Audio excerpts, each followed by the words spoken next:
यीशु मसीह में आपको सलाम। मेरे अज़ीज़ों, हम खुदा के मुक़द्दस कलाम की तिलावत कर रहे हैं, तो मेरे दिल में ये बात आई कि जब हम ज़बूरों की तिलावत कर रहे हैं, मुकाशफ़ा की किताब की तिलावत कर रहे हैं, तो जनाब सुलेमान बादशाह, जिनकी हिकमत बड़ी मशहूर थी, उन्होंने इमसाल की किताब लिखी है।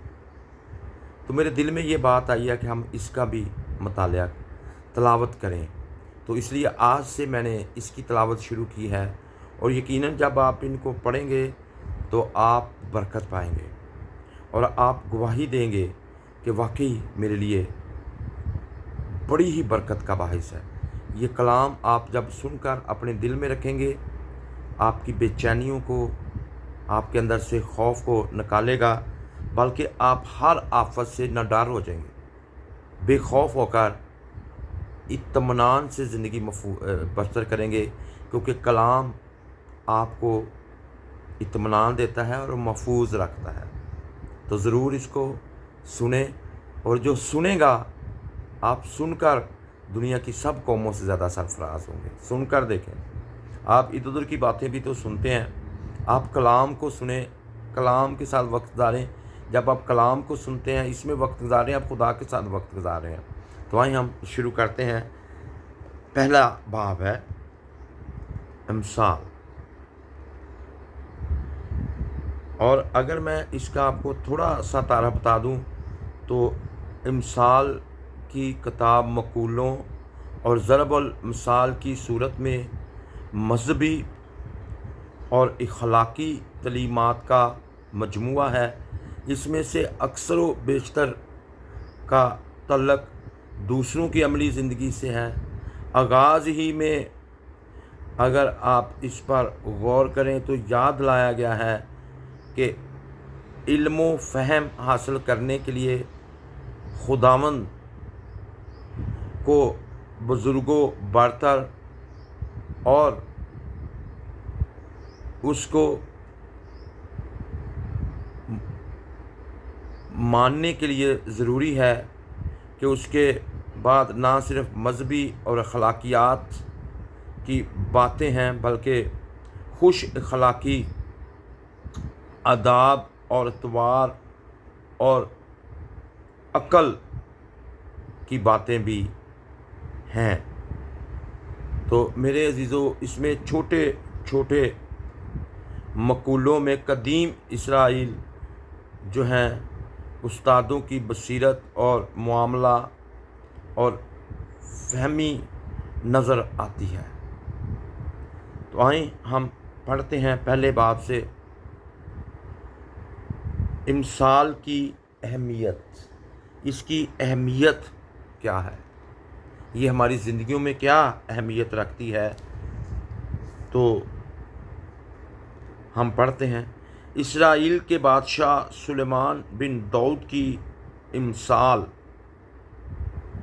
हिकमत और तबीयत हासिल करने और फ़हम की बातों का इम्तियाज़ करने के लिए, अक्ल मंदी और सदाकत और अदल और रास्ती में तरबियत हासिल करने के लिए, सादा दिलों को होशियारी, जुबान को इल्म और तमीज़ बख्शने के लिए, ताकि दना आदमी सुनकर इल्म में तरक्की करे और फ़हीम आदमी दुरुस्त मशवरत तक पहुँचे, जिससे मिसल और तमसील को, दनाओं की बातें और उनके मम्मों को समझ सके। ये किताब की अहमियत ये है कि ये दनाओं की बातें और उनके मम्मों को समझने में मदद देती है। बाज़ का बहुत से लोग दनाओं की बातों को नहीं समझते, उनको बाद में समझ आती है, और इस मिसाल की किताब में आपको पहले ही समझ आ जाएगी। अगली जो बात है, इसमें 7 आज से नौजवानों को नसीहत।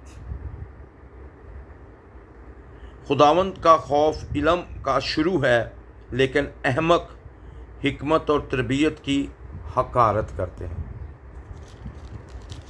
میرے عزیزو ہم آگے بڑھتے ہیں۔ 8ویں آیت میں لکھا ہے، اے میرے بیٹے اپنے باپ کی تربیت پر کان لگا اور اپنی ماں کی تعلیم کو ترک نہ کر، کیونکہ وہ تیرے سر کے لیے زینت کا سہرا اور تیرے گلے کے لیے توق ہوں گی۔ اے میرے بیٹے اگر گناہ گار تجھے پھسلائیں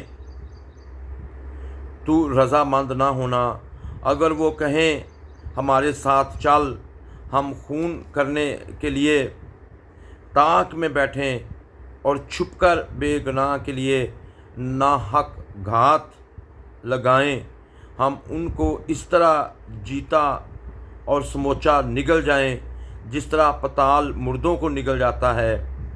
ہم کو ہر قسم کا نفیس مال ملے گا، ہم اپنے گھروں کو لوٹ سے بھریں گے، تو ہمارے ساتھ مل جا، ہم سب کی ایک تھیلی ہوگی۔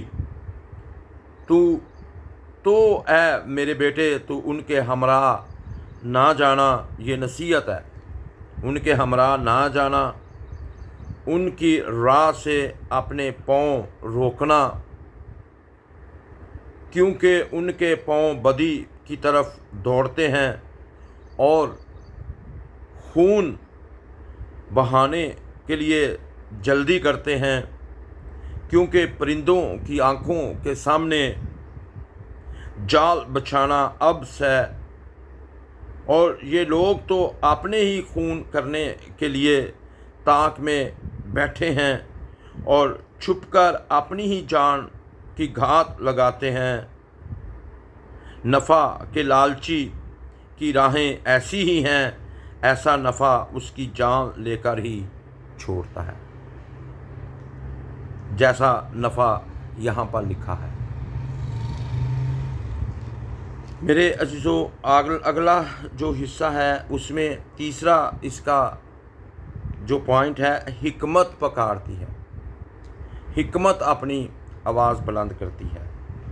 حکمت کوچہ میں زور سے پکارتی ہے، وہ راستوں میں اپنی آواز بلند کرتی ہے، وہ پرہجوم بازار میں چلاتی ہے، پھاٹکوں کے مداخل پر اور شہر میں یہ کہتی ہے، اے نادانو تم کب تک نادانی کو دوست رکھو گے اور ٹھٹھا باز کب تک ٹھٹھا بازی سے خوش رہیں گے، اور احمق کب تک علم سے عداوت رکھیں گے۔ تم میری ملامت کو سن کر باز آؤ، دیکھو میں اپنی روح تم پر انڈیلوں گی، میں تم کو اپنی باتیں بتاؤں گی، چونکہ میں نے بلایا اور تم نے ان کا انکار کیا، میں نے ہاتھ پھیلایا اور کسی نے خیال نہ کیا، بلکہ تم نے میری تمام مشورت کو ناچیز جانا اور میری ملامت کی بے قدری کی، اس لیے میں بھی تمہاری مصیبت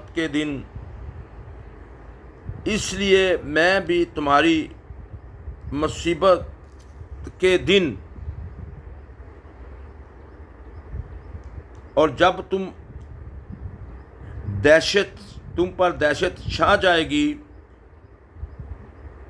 لکھا ہے تمہاری مصیبت کے دن ہنسوں گی، اور جب تم پر دہشت چھا جائے گی تو ٹھٹھا ماروں گی، یعنی جب دہشت طوفان کی طرح آ پڑے گی، جب دہشت طوفان کی طرح آ پڑے گی اور آفت بگولے کی طرح تم کو آ لے گی، جب مصیبت اور جان کنی تم پر ٹوٹ پڑے گی، تب وہ مجھے پکاریں گے لیکن میں جواب نہ دوں گی، اور دل و جان سے مجھے ڈھونڈیں گے پر نہ پائیں گے، اس لیے کہ انہوں نے علم سے عداوت رکھی اور خداوند کے خوف کو اختیار نہ کیا۔ علم سے دشمنی کرنا اور خداوند کے خوف کو اختیار نہ کرنے سے پھر وہ ڈھونڈے گا بھی تو اس کو حکمت نہیں ملے گی اور پھر اس کی سنی نہیں جائے گی، بس وہ اپنی روش کا پھل کھائیں گے اور اپنے ही मंसूबों से पेट भरेंगे, क्योंकि नादानों की बरगश्तगी उनको कत्ल करेगी और अहमकों की फरागुलबानी उनकी हलाकत का बाहिस होगी। लेकिन जो मेरी सुनता है वो महफूज होगा और आफत से न डर होकर इत्मीनान से रहेगा। कितनी ज़बरदस्त ये बातें हैं। आपको कोई खौफ नहीं होगा, हर आफत से न डर होंगे, हर वबा से। जैसे अब कोरोना आया था सब लोग खौफज़दा थे, जैसे दिगर अब जंगें लगती हैं, हालात ख़राब होते हैं, आपको कोई डर नहीं होगा, क्योंकि आप खुदा की सुनने वाले हैं, खुदा की मानने वाले हैं। इसलिए आप पर कोई आफत नहीं आएगी, खुदा उसको रोक लेगा, खुदा आपको महफूज रखेगा। इसके कलाम को सुने, उस पर अमल करें, उसको खुदा के खौफ को अख्तियार करें मेरे अज़ीज़ों, और खुदा के खौफ को अख्तियार करें और उस पर चलें और खुदा के कलाम पर अमल करें, तो आप बरकत पाएंगे। कलाम हक़ का पढ़ा और सुना जाना हमारे लिए बाइस से बरकत हो। खुदा उनका शुक्र हो। आमीन।